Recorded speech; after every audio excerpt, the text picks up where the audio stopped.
안녕하세요. 오늘도 사연살롱을 찾아주셔서 감사합니다.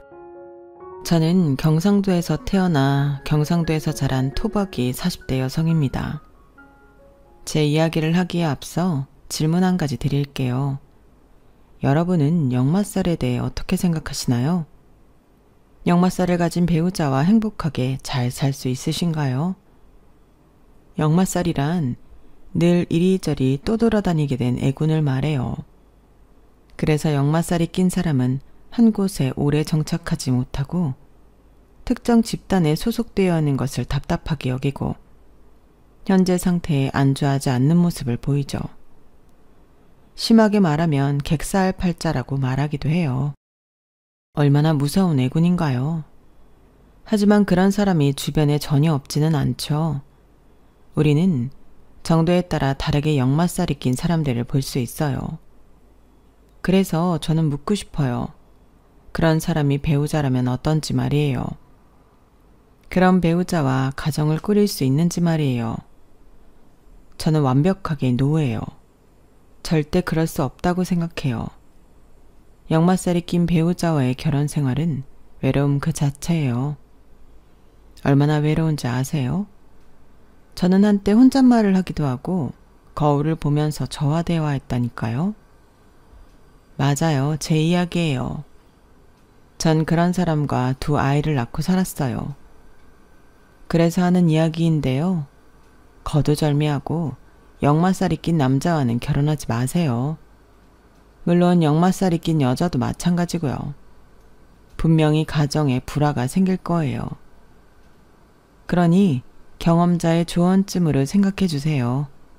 그럼 시작할게요. 저는 결혼을 하기 직전에 외곽에 있는 자연생태 어린이집에서 근무를 했어요. 그전에는 국공립 어린이집에서 근무했어요. 번화가에 있는 국공립 어린이집이었는데 거기를 그만둔 이유는 일이 너무 바빠 제 자신이 없더라고요. 국공립 어린이집의 경우 종일반처럼 선생님이 근무 시간을 연장해 상시 대기하고 있어요. 방학에도 출근을 하죠. 연장 근무를 한 만큼 돈은 벌었지만 사실 생활이 윤택하진 않았어요. 아무리 좋은 옷을 사도 입고 나갈 데가 없었어요. 그리고 아무리 좋은 차를 몰아도 출근과 퇴근밖에 할 게 없었고요. 좋은 집으로 전셋방을 얻은 것 그가 하나 좋았네요. 하지만 그러면 뭐예요? 힘들게 얻은 그 집에서 그렇게 바라던 아늑한 휴식, 질 좋은 식사, 그런 게 전혀 없었어요. 그러다 보니 아이들이 좋아서 시작한 일이었다고 해도 생활이 점차 피폐해지더라고요. 제가 유아교육 분야에서 일하면서 다짐한 많은 부분들을 놓치고 있더라고요. 그래서 그 좋은 페이, 그 좋은 평판을 내려두고 이직하게 되었어요.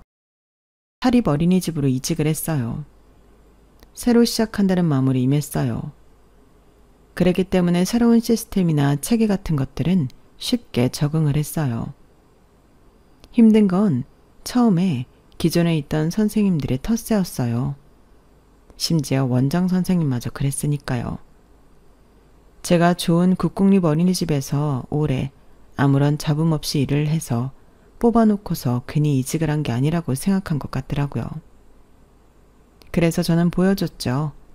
제가 얼마나 아이들을 진심으로 대하는지, 그동안 갈고 닦아온 학부모를 대하는 기술 같은 것들 말이에요.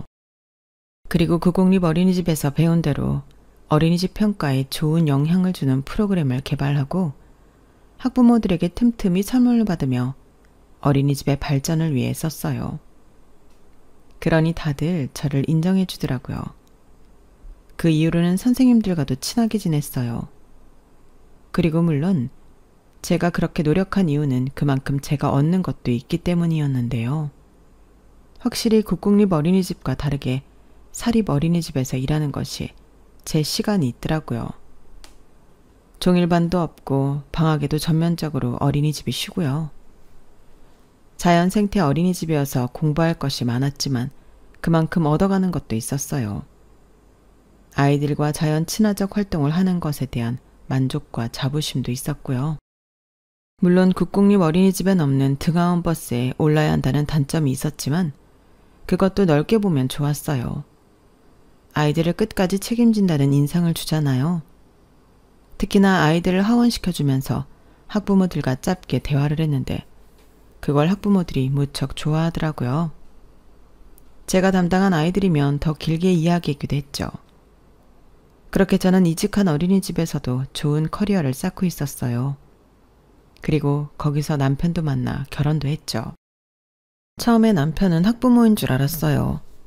저희 반이 아니었던 한 아이가 하원할 때 그 아이의 할머니 아니면 남편이 나왔거든요. 그런데 좀 이상하긴 했어요. 제가 그 아이가 오늘 학습한 내용이나 칭찬할 만한 것들을 이야기해줘도 뜨뜻미지근 하더라고요. 그런데 사실 아빠들은 거의 그래요. 엄마들보다 아이들의 발달 과정에 관심이 별로 없더라고요. 그래서 오히려 관심을 갖는 아빠들은 눈에 띄죠. 그런데 추운 겨울이었어요. 아이의 하원을 하는데 남편이 한 손에 든 따뜻한 생강차를 제게 건네는 거예요. 아, 감사합니다. 그런데 이게 뭐예요? 아, 저희 어머니가 만든 생강청인데요.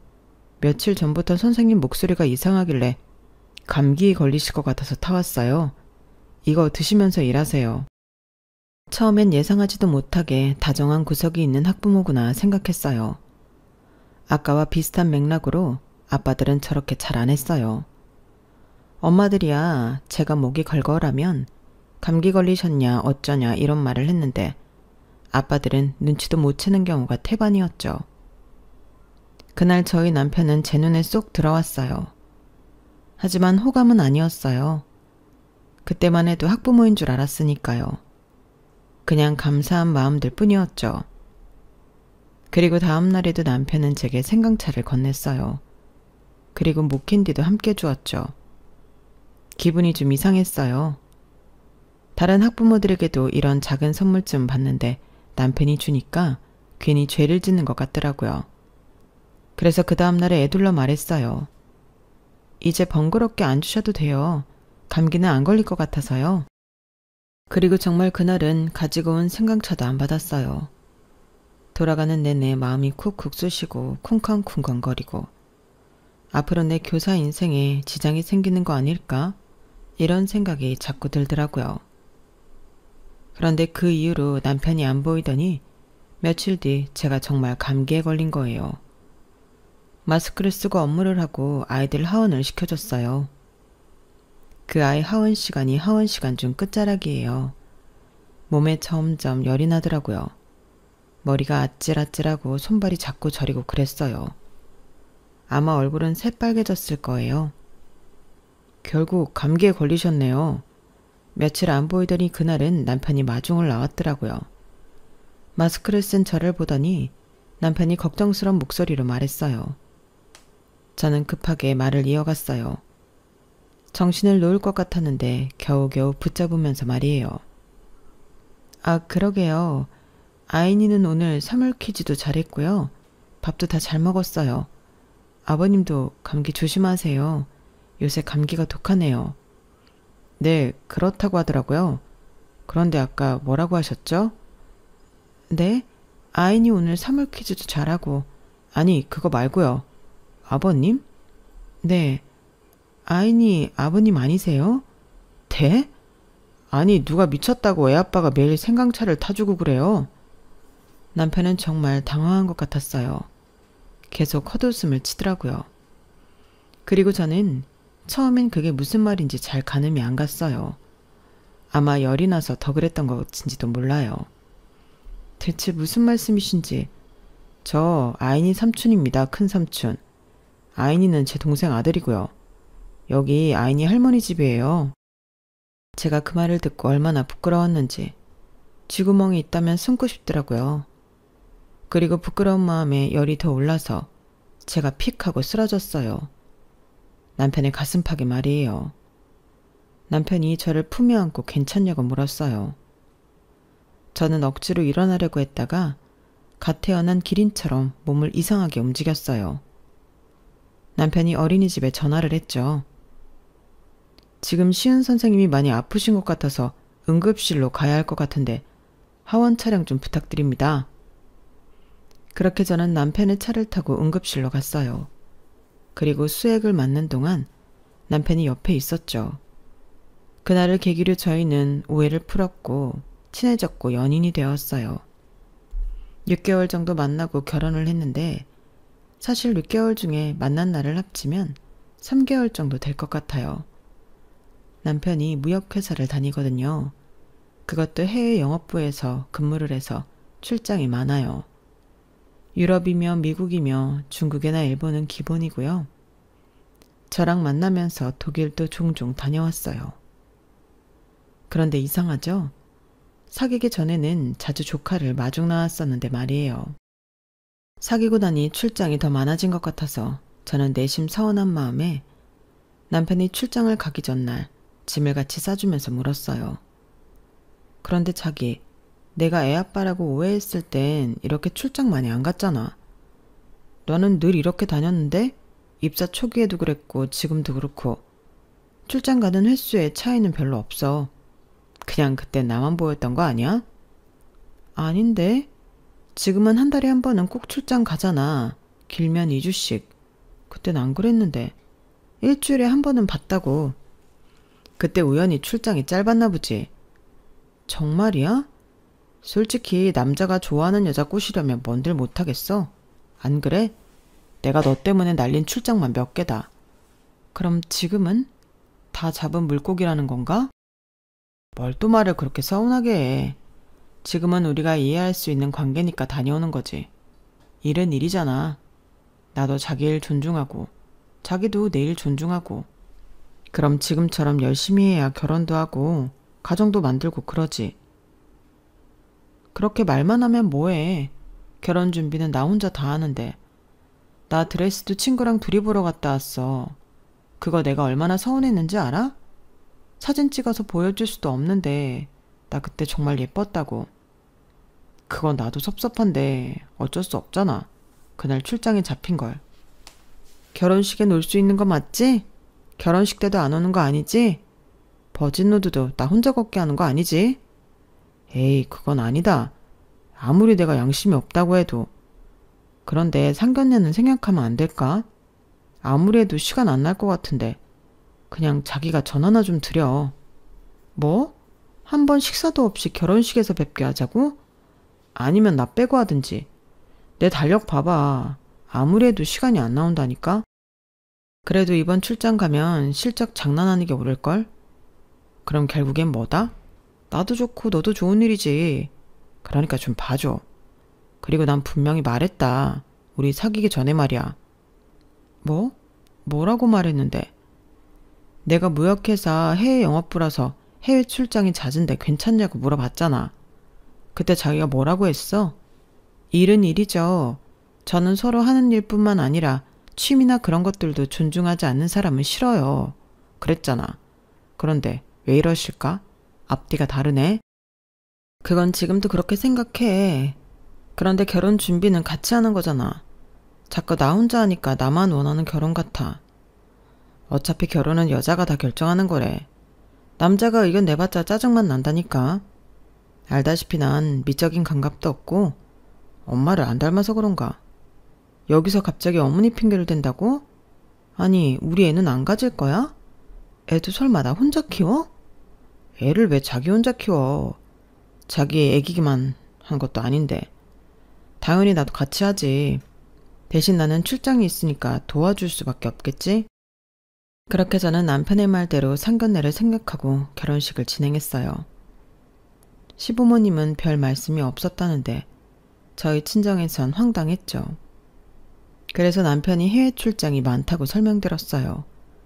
그러니까 저를 걱정하더라고요. 그런데 전 콩깍지가 씌인 건지 결혼식을 올렸어요. 다행히 남편은 결혼식에 참석했어요. 참여가 아니라 참석했죠. 제가 골라준 턱시도를 입고 인사와 행진만 했어요. 눈물도 저만 흘리고 남편은 멀쩡했죠. 꼭 자기 결혼식이 아닌 것처럼요. 그리고 호텔로 들어와 남편은 곧장 침대에 털썩 누웠어요. 아, 좋다. 나는 호텔의 이 느낌이 너무 좋아. 깨끗하고 쾌적하고 집보다 낫다니까. 그리고 드디어 끝났다. 하나 해치웠네. 저는 티는 안 냈지만 그 말이 서운했어요. 저만 그런가요? 해치웠다니. 무슨 게임도 아니고. 그리고 꼭 결혼식 하는 내내 괴로웠다는 것 같잖아요. 그래도 저는 남편과 가족이 되었다는 게 너무 기뻤어요. 다가올 날을 생각하지도 못하고요. 저희 부부는 결혼을 했어요. 했는데 1년에 남편을 몇 번 봤는지 셀 수 있을 것 같아요. 남편은 1년 동안 24번의 출장을 갔어요. 그럼 따져보세요. 한 달에 2번씩 출장을 간 거예요. 그동안 저는 혼자 있었죠. 때론 친정에도 갔어요. 친정이 가까이 있거든요. 너 집에 안 갈 거야? 집도 오래 비워두면 안 좋아. 엄마는 딸이 오랜만에 왔는데 그렇게 냉정하게 굴어도 돼? 뭐가 오랜만이야. 지난주에도 왔으면서. 왔으면 움직이기라도 해. 침대에 누워서 휴대폰만 보기는. 재훈 씨한테 아직 연락 안 왔단 말이야. 지금 호텔 들어갔을 때가 됐는데 아직도 일이 안 끝났나? 혹시 사고라도 당한 건 아니겠지? 별 걱정을 다 한다. 그러게 내가 밖에 나돌아다니는 놈이랑 결혼하지 말랬지? 나돌아다니다니 일하러 간 건데. 재훈 씨가 이렇게 일 안 하면 엄마한테 그만큼 용돈 못 줘. 재훈 씨가 엄마 말 들으면 서운하겠다. 나는 돈 안 받아도 되니까 자주 얼굴 보고 가족처럼 지내는 사이가 좋다. 내 딸 외롭게 만들지도 않고. 저는 엄마의 그 말에 입을 삐쭉 내밀고 반항했지만 사실 엄마의 서운함도 틀린 건 아니었어요. 남편에겐 주말도 별로 없으니 주말뿐 아니라 명절에도 처갓댁에 오지 않았거든요. 쉬는 날에도 집에서 쉬든지 다시 나가든지 그랬죠. 그럴 때 서운하긴 하지만 돈 벌어오는 우리 남편이니까. 그리고 해외 출장이 얼마나 힘들겠어요. 낯선 언어, 낯선 땅. 그곳에서 업무를 해야 하니까요. 그리고 이놈의 무역회사는 시차 적응도 안 된 남편에게 바로 복귀해서 출근하라고 했어요. 시차 적응도 안 되어서 비몽사몽한 상태로 출근을 하는 남편을 보면 안쓰러워요. 그래서 저는 투정도 못 부리고 남편에게 맞춰줬어요. 그리고 결혼한 지 1년이 넘은 시점에 아이가 생겼죠. 저는 너무 기뻤어요. 그래서 해외 출장에 가 있는 남편에게 전화를 걸었어요. 여보, 나 아이가 생긴 것 같아. 남편은 자는 중이었는지 한참 말이 없더라고요. 흥분한 저는 발을 동동 굴렀어요. 듣고 있어? 자기 아빠 된다고. 그러자 남편이 억지로 환호성을 질렀어요. 그리고 나 조금만 더 자도 될까? 나 방금 들어와서 잠들었어. 그게 다야? 할 말이 그게 다냐고. 우리 사이에 아이가 생겼다니까?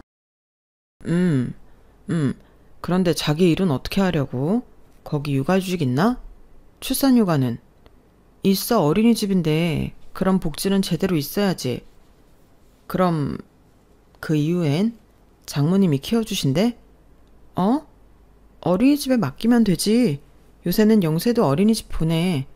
우리 엄마는 나 키우는 것도 힘들었다면서 나한테 손자 안 봐줄 거라고 입에 닳도록 말했는걸? 아마 안 될걸? 아, 어머님한테 여쭤볼까? 우리 엄마는 글쎄 그냥 당신이 키우지 그래. 일 그만두고. 어차피 내 벌이로 충분하잖아. 충분하면 내가 더 열심히 하면 되는 거고. 그리고 애들은 엄마가 키워야지. 무슨 영세부터 어린이집이야. 애들 정서에 안 좋을 것 같은데 밀착해야 하는 것도 아니고. 그 말 무슨 뜻이야? 자기야, 나 어린이집 교사야. 그런데 그런 말은 좀 아니지 않아? 그리고 어머님은 왜 안 되는데? 우리 엄마는 예술가잖아. 그리고 우리 엄마도 장모님처럼 육아 경험은 나랑 동생만으로도 족하다고 했어. 그래서 나보고 일을 그만두라고? 그것밖에 방법이 없잖아. 내가 일을 그만둘 수도 없고. 그리고 자기는 아이 키우는 데 전문가잖아. 전문가가 나서는 게 낫지. 하지만 저는 이를 악물고 일을 했어요. 이직을 했을 때처럼 가족들에게 보여주겠다고 다짐했죠. 그래서 임신 8개월 때까지 어린이집 업무를 했어요. 물론 힘들었죠. 배는 점점 불러오고 호흡도 가빠지고 허리도 아프고. 게다가 저는 아들이라서 그런지 배가 자꾸 퍼져서 힘들더라고요. 그런 몸 상태로 뛰어다니는 아이들을 제어하고 케어하는 게 쉬운 일이 아니더군요. 그래도 다행히 건강하게 아이를 출산했어요. 온 가족이 저보고 독하다고 했어요. 온 가족이 제가 일하는 걸 반대했거든요. 그래도 저 계속 일했어요. 육아휴직을 다 쓰고 복귀까지 했어요. 그런데 아이가 1살, 2살 커가니까 손이 더 가더라고요. 3살이 되었을 때 저는 출장을 간 남편에게 호소를 했어요. 여보, 언제 오는 일정이라고 했지? 귀국한 지 이틀 만에 나가서 계산이 안 되네. 그런데 내가 왜 전화했냐면 나 요새 정말 힘들어. 어린이집에서 애들한테 치여 집에 와서 죽어라 에바. 나한텐 휴가도 없고 아무도 없잖아. 당신도 없고. 나 바쁜데 투정 부리려고 전화한 거야? 그래서 본론이 뭔데? 당신 다른 부서로 가면 안 될까? 출장 거의 없는 부서로. 당신 유능하잖아. 그러니까 다른 데서도 충분히 당신이 필요할 거야. 그러니까 제발 나를 봐서라도 그렇게 해줘. 참. 그러니까 진작에 일 그만두라고 했잖아. 네가 일 그만두고 애 보면 쉬어지는 건데 왜 자꾸 고집이야? 내가 누누이 말했지. 나는 이 일을 할 거야. 이 일을 하는 게 내 숨통이니까. 내 보람이니까.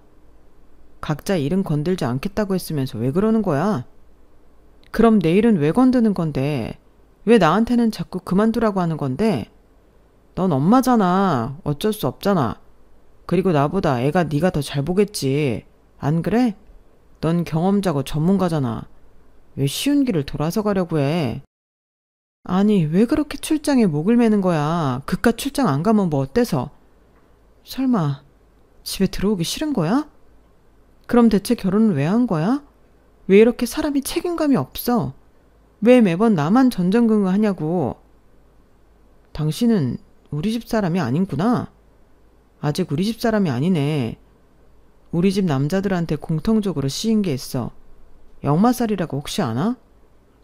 알고 보니 시댁 집안은 대대로 남자들에게 역마살이 있었어요. 시댁의 모든 남자들 이야기를 할 순 없으니 저희 시아버지의 이야기를 잠깐 할게요. 저희 시아버지는 외국계 회사에서 오래 근무하셨어요. 그 시대에 대학을 나오셨을 정도로 부유한 집에서 태어나 여행을 많이 다녔어요. 어렸을 땐 아버지와 고등학생 때부터 고속버스를 타고 혼자 여행을 다녔죠. 그렇게 여행을 한 게 밑바탕이 되어서 시아버지는 진취적인 회사에 취업하고 싶어 했죠. 적극적으로 나아가서 이륙하고 싶었어요. 그러기 위해선 세계로 나아가야 한다고 생각했죠. 그래서 본사가 중국에 있는 외국계 회사에 입사했고 꿈꾸던 것처럼 중국 본사에서 일을 하게 되었어요. 그렇게 7년 정도 중국에 살면서 중국으로 유학을 가 동양화를 공부하던 시어머니를 만나게 되었어요. 그리고 거기서 남편을 낳았고 서방님을 낳아서 서방님이 2살이 되었을 때 한국으로 귀국하죠. 귀국을 한 후에 시아버지는 남편과 서방님이 자신과 같은 사고방식을 갖기 바라셔서 자주 여행을 갔어요. 주말마다 여행을 갔어요. 그리고 방학 땐 해외에 갔어요. 중국에 가서 추억을 회상하기도 했고 친인척이 사는 캐나다나 독일로 가서 즐거운 시간을 보내기도 했어요. 그리고 시아버지는 남편과 서방님에게 다른 언어를 가르쳤어요. 그 결과 남편은 영어, 중국어, 일본어, 독일어를 할 수 있었고 서방님은 영어와 중국어, 독일어를 할 수 있게 되었죠. 그러면서 남편과 서방님의 오랜 꿈이 세계 곳곳을 단 한 곳도 빠짐없이 여행하는 거였어요. 그래서 남편은 대학생 때 방학마다 배낭여행을 떠났어요. 그리고 휴학을 한 뒤에 독일로 가 1년을 살기도 했죠. 서방님도 마찬가지예요. 남편을 따라 여행을 가기도 하고 중국으로 가 일을 하기도 했어요. 그런데 차이가 있었죠. 서방님은 중국에서 일을 했던 게 좋은 추억으로 남지 않았던 모양이에요. 그래서 서방님의 모토는 이거예요. 여행은 여행일 뿐 일상이 되지 않는다. 그래서 서방님은 공고를 나와 공대를 졸업하고 그에 맞는 회사에 취업했죠. 하지만 남편은 달랐어요. 세계 각국을 돌아다니면서 일도 하면서 각국의 경제 흐름을 공부했다고 할까요? 문화를 공부하는 것도 좋아했고요. 남편은 서방님보다 여행을 학구적으로 했어요. 그래서 이를 잘 살릴 수 있는 일이 뭘까 고민하다 무역회사에 입사하게 되었죠. 그렇게 남편은 여행과 일, 두 마리 토끼를 한 번에 잡은 것이고 서방님은 여행은 그저 여행으로만 남겨두었죠. 그래서 서방님은 연차를 모두 끌어모아 여행을 다녀요. 그게 1년에 한 10대 번은 될 거예요. 하지만 이 두 사람의 문제가 뭔지 아세요? 꼭 혼자만의 여행을 추구한다는 거예요. 서방님은 연차를 끌어모아 혼자서 여행을 다녀요. 그리고 저희 남편도 출장은 어쩔 수 없이 혼자 가니까 그렇다 치는데 휴가 때 여행을 가면 꼭 혼자 가요. 사실 이전에 같이 간 적이 있어요. 동서도 서방님과 단둘이 여행을 간 적이 있고 저도 남편과 단 둘이 여행을 간 적이 있어요. 그리고 부부끼리 같이 여행을 간 적도 있죠. 그런데 그때마다 남편과 서방님은 둘이서 속닥거리는 거예요. 야, 이런 데서 혼자 앉아서 맥주 마시고 영화 한 편 보고 그러면 진짜 좋은데, 그치? 그러니까 말이야, 형. 새벽에 일어나서 강변 러닝하고 그러면 정말 좋은데. 마치 저와 동서가 드러난 식으로 말이에요. 사실 저와 동서는 그때가 해외여행은 처음 간 거라 너무 설레서 이거 먹어보자 저건 뭐냐. 서방님과 남편을 좀 귀찮게 하긴 했어요. 그리고 이국 땅인 만큼 자기 남편을 더 의지하기도 했고요. 하지만 그건 부인인데 와이프인데 봐줄 수 있지 않나요? 친절하게 알려줄 수 있잖아요. 그런데 자꾸 저희 보고 조용히 좀 할 수 없냐고 너무 이방인처럼 굴지 말라고 촌스럽다고 하기도 하고요. 그리고 나서는 같이 여행 가자는 말은 안 하더라고요. 동서도 마찬가지인 것 같고요. 아무튼 남편이 자기 집안엔 대대로 역마살이 있다는데 정말 기가 막혀서 아무 말이 안 나오더라고요. 그리고 그 이후에도 남편은 육아를 전혀 도와주지 않았어요. 보란듯이 출장 일정을 잡더군요. 그래서 결국 제가 졌어요. 저는 어린이집을 퇴사했어요. 그리고 아이를 키웠어요. 그런데 금방 둘째가 생기더라고요. 기쁘면서도 이렇게 될 운명이었나 싶기도 하고 기분이 찜찜했어요. 그래도 이왕 제게 온 생명이니 잘 키우자 했죠. 그렇게 저는 두 아들을 키우는 엄마가 되었어요. 그리고 저는 동서를 전보다 더 자주 만나게 되었죠. 동서와 제가 같은 처지이거든요. 동서는 아이가 셋인데 첫 아이를 출산하고 나서 복직을 안 했어요. 동서가 원래 서방님과 같은 회사 사무직에 있었는데요. 저보다 월급도 세고 곧 승진할 수 있었다고 들었는데 안타까워요. 아마 동서의 처지가 저와 비슷할 거예요. 이 집안 남자들 역마살이잖아요. 하는 짓도 비슷하니 말하는 것도 비슷하죠. 윗물이 맑아야 아랫물도 맑은데 윗물이 그러니 아랫물도 그렇죠. 저랑 동서랑 이야기할 때 보면 이게 누구 이야기인지 헷갈릴 때가 있어요. 너무 비슷하게 당해서요. 저번에는 무슨 말을 했냐면요. 저희는 더 심해요, 형님. 저희 큰애 돌잔치 안 했잖아요. 원래 쳐대면 돌잔치 꼭 하잖아요. 그쵸? 그런데 이 사람들이 애들 돌잔치 준비한다고 연차 쓰고는 여행 갔어요. 4박 5일 이집트요. 저 아직도 기억하잖아요. 아직도 쳐대보면 미안해요. 돌반지도 하나 없고 시댁에서 해주지도 않더라고요. 그것뿐이야? 애들 생일도 제대로 몰라. 이 양반은 몇 월인지도 모를걸? 내가 케이크 사오라니까 대뜸 묻더라. 조각 케이크 사가면 되냐고. 내가 오늘 무슨 날인지 모르냐고 물으니까 그냥 케이크 먹고 싶은 거 아니냐. 내가 기가 막혀서. 어머, 저희 애들 아빠도 그래요. 애들 생일인지도 모르고 나만 배 아파가면 나왔다 이건지. 이래서 출산하면 아빠들도 어디 한 군데는 아파야 한다니까요. 아니면 모른다니까. 이거야 원. 배 아픈 우리만 불쌍하지. 나 첫애 키울 때 출장 적은 부서로 이동하면 안 되냐니까 죽어도 안 된다 하면서 자기 집안에 대대로 역마살이 있다고 하는 거 있지. 그게 변명이야? 우리 애들 아빠도 그랬는데? 아니 그게 무슨 전염병도 아니고 그런 말을 한다고 이해해 줄 거란 생각이 참. 그리고 매일 휴대폰만 잡고 살지 않아요? 뭔가 하고 봤더니 여행 크루래요. 그래서 당신 누구랑 여행 가는 거 싫어하잖아 하고 물으니까 정보만 공유하고 만나지 않는다고 하더라고요. 아주버님도 하세요? 우리 남편이 안 하겠어? 나는 맨 처음에 바람난 줄 알았잖아. 오죽 휴대폰을 보니까. 근데 기분이 썩 유쾌하진 않더라. 여자들 비키니 사진도 올라와 있고. 안 그래? 맞아요. 그런 사진은 뭐하러 올리는지. 그런데 정보 공유가 되어요? 겨참. 근데 나는 제일 서운한 건 그거야. 자기 식구들 집안 행사 안 챙기는 건 오케이. 알겠어. 그런데 처가댁은 챙겨야 하는 거 아니야? 애들 생일도 모르는 인간한테 지 손으로 해주길 바라는 것도 아니고 내가 준비하면 말만 잘하라는 건데 그것도 안 한다? 맞아요. 저희 시부모님 정말 특이하시죠? 환갑잔치도 안 하시겠다. 칠순잔치도 안 하시겠다. 생일도 챙기지 말아라. 대체 가족이 맞나 싶어요. 그리고 형님 말이 맞아요. 자기 식구 안 챙긴다고 우리 식구도 안 챙기나요? 너무 이기적이에요. 우린 남한 가서 식사하고 오거든?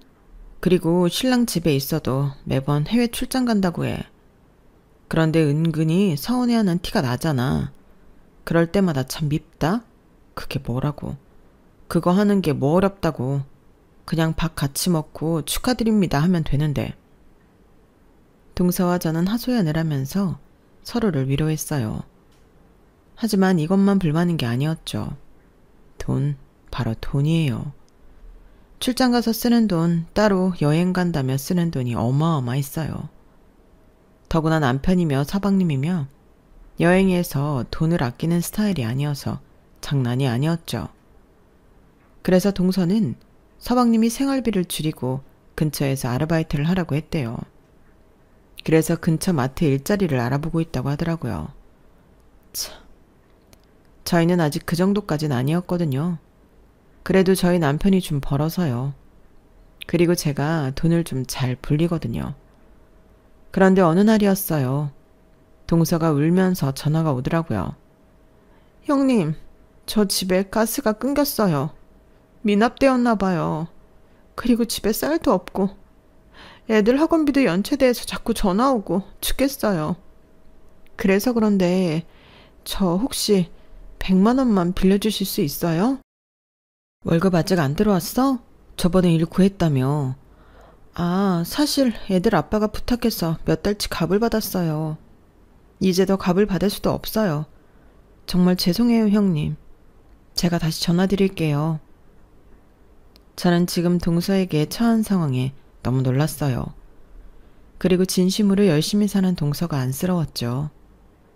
동서와 전화를 끊고 저는 한참 고민하다가 동서의 통장으로 1,000만 원을 입금해 주었어요. 그러니 문자 한 통이 오더라고요. 형님, 나중에 100배로 갚을게요. 그렇게 말하는 동서를 전적으로 믿진 않았지만 안쓰러운 마음이 먼저였어요. 저는 되받을 생각을 하지 않고 마음을 비웠어요. 저희도 형편이 좋은 편은 아니어서 부담이 되었지만 같은 처지에 힘을 주고 받아야 하잖아요. 사실 저희 형편도 그리 좋진 않았어요. 동서에게 준 돈이 제 여윳돈의 전부였고 언제부턴가 남편이 통장 관리를 못하게 해서 얼마나 빠져나가는지 전혀 모르고 있었어요. 그런데 다음 달에 무슨 일이 일어났는지 아세요? 우리 이혼하자. 남편이 이혼을 요구하는 거예요. 계기는 이래요.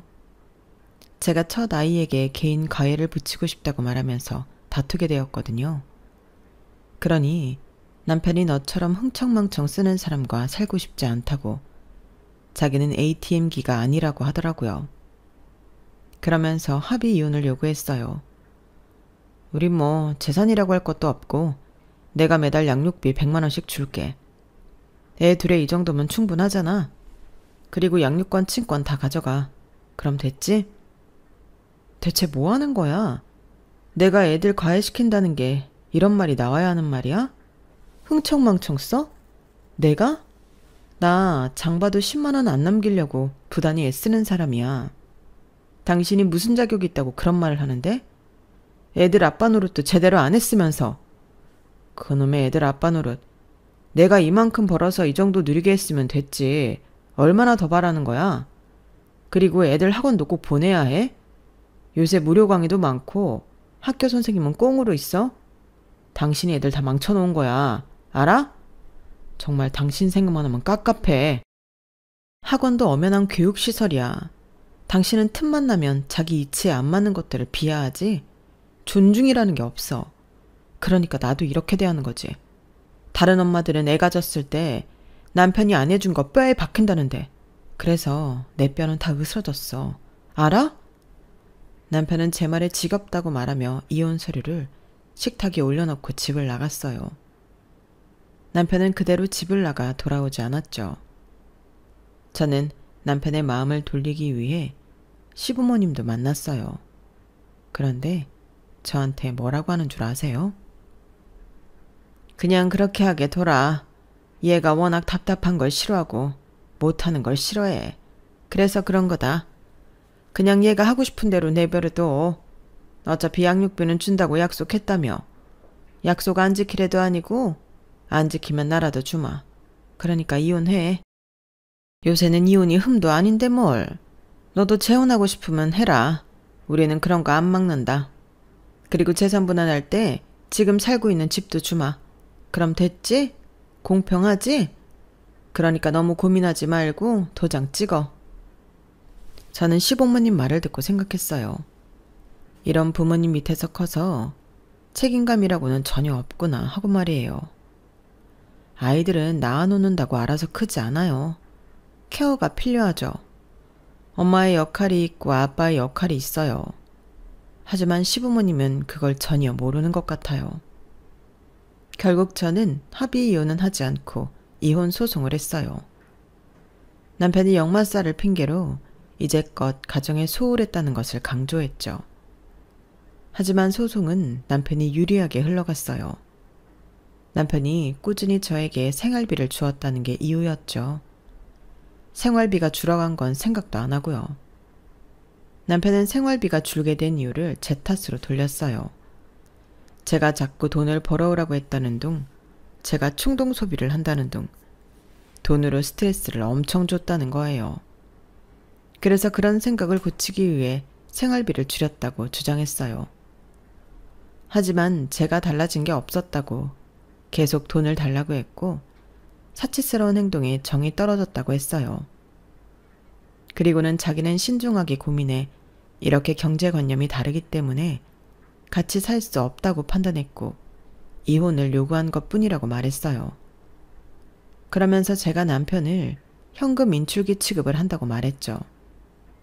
매년 20번 넘게 출장을 가는 것도 일이기 때문에 그리고 그걸 알고 결혼한 것이기 때문에 가정 소홀로 취급되지 않았어요. 저는 정말 억울했죠. 그래서 1심에선 패소했어요. 저는 불복하고 항소했죠. 항소를 제기하고 집으로 돌아가는 길이었어요. 그런데 동서가 전화가 오더라고요. 형님, 소송 잘하고 오셨어요? 다름이 아니라 제가 지금 메시지 보낼 건데 한번 보시라고요.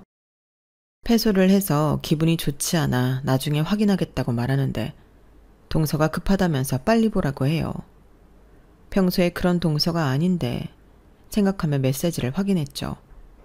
그런데 무슨 아파트 분양 서류더라고요. 10억짜리 아파트였어요. 해운대에 있는 비싼 아파트였죠. 명의는 서방님 명의로 되어 있었고요. 그래서 저는 지금 뭘 자랑하려고 전화했냐고 했죠. 그러자 동서가 말하기를 이 아파트가 남편 아파트라고 하는 거예요. 서방님이 명의만 빌려줬다고 하면서요. 아이 참, 형님 모르시겠어요? 이 아파트 형님한테 넘어갈까봐 저희 남편 이름으로 산 거잖아요. 이걸 어떻게 알았는데? 옷장에 있더라고요. 그래서 이게 뭐냐, 우리 형편에 이런 집을 왜 샀냐? 하니까 아주버님 집이라고 하더라고요. 그러면서 문자도 보여줬어요. 요새 휴대폰 자동 녹음할 수 있는 거 아시죠? 남편이 그렇게 설정해둬서 녹음도 들었어요. 그리고 어제 파일 다 옮겨놨으니까 그것도 보내드릴게요. 재산 분할 어떻게 되셨어요? 지금 사는 집이랑 매달 양육비 70만 원 받는 걸로 끝났어. 70만 원 받으면 식비랑 학원비 하기도 벅찬데. 아니 원래 100만 원 약속했는데 70만 원으로 낮춰서 말하더라고. 그리고 판사는 그걸 그대로 받아줬고. 그래서 항소 신청하고 오는 길이야. 아, 그렇게 됐구나. 그런데 이러면 말이 달라지지 않아요? 와이프 몰래 10억짜리 아파트도 샀고 그걸 뺏길까봐 자기 명의로 안 하고 남동생 명의로 해놨잖아요. 얼마나 괘씸해요. 그리고 그걸 시부모님도 다 알고 계실 거예요. 지금부터 무슨 돈으로 이 아파트를 샀는지 알아보세요. 형님이 꽤 오랫동안 열심히 적금 들었잖아요. 그 돈 쓰인 거 아닌지 확인해 보세요. 그리고 다시 가정에 비협조적으로 굴었다는 걸 증명해 보세요. 그러면 승산 있을 거예요. 그렇게 힘을 얻은 저는 다시 남편이 가정에 소홀했다는 증거를 찾기 시작했어요. 제가 오랫동안 독박 육아를 했고 남편의 강요에 이를 어쩔 수 없이 그만두었다는 사실도 다시 강조했죠. 그리고 원하지 않았지만 아이들도 증인석에 앉혔어요. 아들들은 가감없이 아빠가 자기들을 놀아주지 않았고 공부를 봐주지도 않았고 집에 자주 없었다는 말을 했어요. 사실 아이들을 증인으로 세우면 편했는데 그런 경험을 하게 하고 싶지 않아 법원에도 같이 오지 않았거든요. 지금도 그때만 생각하면 미안해요. 그리고 저는 동서가 알려준 10억 아파트의 비밀을 알아냈어요. 남편이 대출도 좀 받긴 했는데 제가 부지런히 들어놓은 적금 몇 개를 말도 없이 사용했더라고요. 그래서 10억짜리 아파트도 재산 분할에 포함시켜달라는 요구를 했어요. 남편과 서방님의 문자 내용, 전화 녹음을 증거로 제시했고요. 판사는 받아들여줬어요. 그래서 10억짜리 아파트도 재산 분할의 영역에 들어가게 되었어요. 그리고 제가 그 아파트엔 저의 지분도 있다고 밝히면서 적금에 대한 이야기를 했어요. 그러면서 다시 한번 남편의 가정 소홀과 무책임함을 확인해달라고 호소했죠. 너 그걸 어떻게? 남편은 제가 내놓은 증거에 놀랐어요. 그리고 남편의 흔들리는 눈동자와 당황하는 말투도 판사를 흔들었어요. 원고, 이 재산을 피고 몰래 취득한 것이 맞습니까?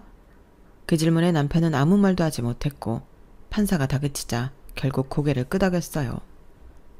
옆에서 남편의 변호사가 한숨을 쉬는 소리가 들리더군요. 그렇게 재판의 판도가 달라졌어요. 재판장이 술렁술렁 하더니 저에게 유리한 쪽으로 바뀌었어요. 판사의 눈빛이 달라진 걸 저도 제 변호사도 느낄 수 있었죠. 됐다 싶었죠.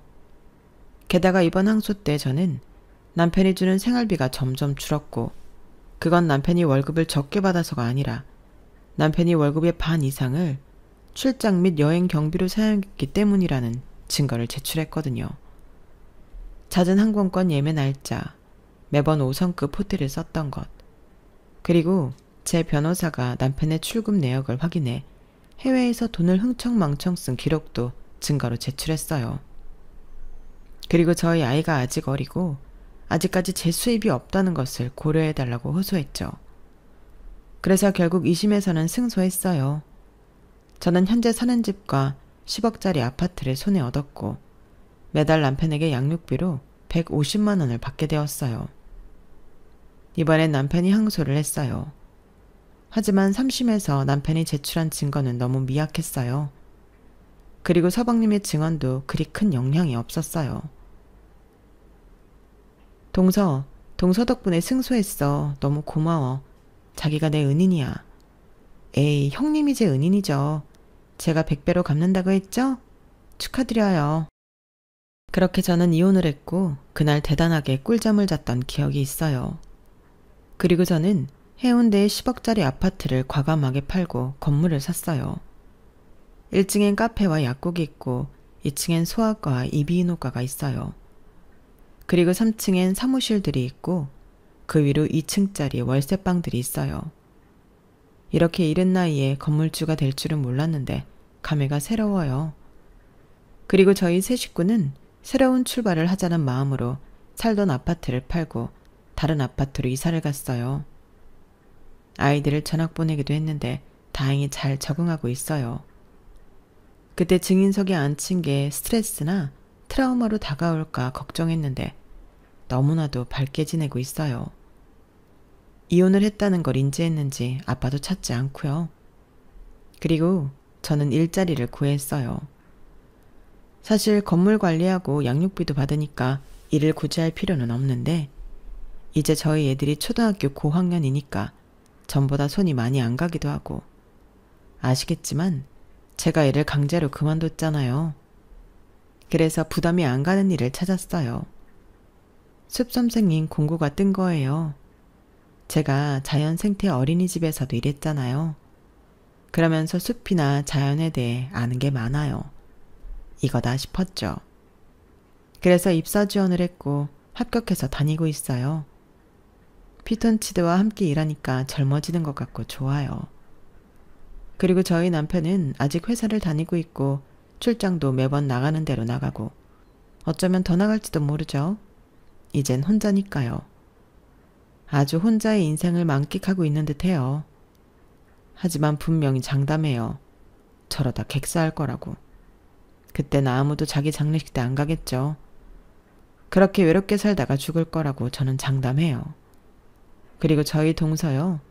저의 도움을 100배, 아니 1000배로 갚아준 제 동서는 현재 합의 이혼 후 숙려기간을 보내고 있어요. 저희 남편의 비밀을 저에게 알려주고 나서 동서와 서방님은 크게 다투었어요. 서방님이 가족끼리 어떻게 그런 비밀 하나 못 지켜주냐. 그러면서 동서를 무척 나무랐다고 해요. 아니, 난 알려드린 거 전혀 후회하지 않아. 당신이 생활비 안 주고 관리비 안 내서 가스 끊겼을 때 나 도와준 사람이 형님이야. 그런데 내가 누굴 가족이라 생각해야 해? 아주버님? 날 한 번도 도와준 적도 없고 당신과 더불어 나를 귀찮게 생각한 아주버님? 아니지. 나는 형님이 더 중요해. 그래, 당신이랑 형님이 물에 빠지면 난 형님을 구할 거야. 알아?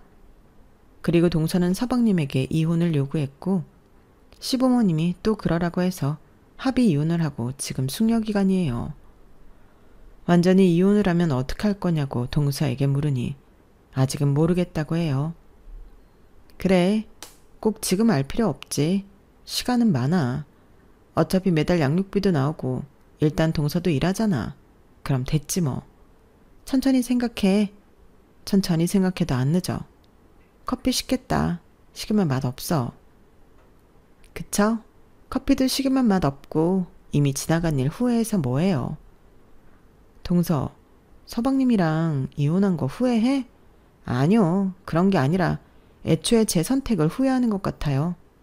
애초에 역마살 있는 남자는 만나지 말았어야 했는데 그걸 알고도 사랑하고 결혼하고 그래도 애들이 있으니까 이런 생각도 안 해야죠. 저는 동서의 말에 무조건 공감했어요. 저도 그랬거든요. 그리고 저는 동서에게 함께 다짐하자고 했죠. 그래도 우린 그 인간들과 다르니까 책임질 건 책임지고 살자고요.